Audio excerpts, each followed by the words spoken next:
Okay, hi guys. Maghatag og example sa kanang kuan ka ng free airdrop. Okay, naa ko karon sa akong Telegram account. So nag-join ko aning free airdrop. So naghatag sila aning Ecom chain 10 tokens. So first is i-click nato ni siya. Okay, ma-direct ta diri. So dayon i-paste nato atong Ethereum wallet address. So paste dayon, i-click dayon ang arrow. So next is naatay exclusive code para ni sa ato exclusive code. So ato ning i-save, no? I-save na to ang code.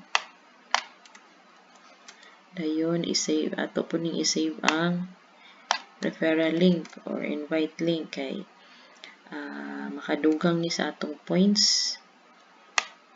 Makadugang ni siya sa atong points nga maka-invite ta. So pagsunod is moadto ta sa Telegram channel kay para ma-activate atong free token. So take note, kopyahon nimo ning exclusive code.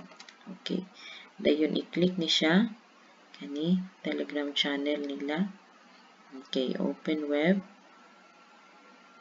Okay. Dayon dira sa ubos is naanay start button. So naka-click naman kog start kanina. So pero wa pa nako na-click ang akong code. So paste ang code dira then click enter. Enter. Okay.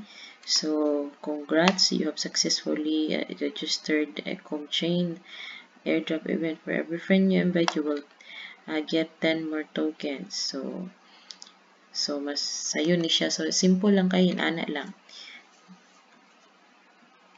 Click ang link. So anyway, sa akong description sa ubos sa video na dito ang link na ang step by step nga instruction dito. So ana lang ka simple, no, magulat lang dito sa tong token. So mas maayo nga mag-invite tagdagan. Okay, thank you for watching my video. Okay, goodbye.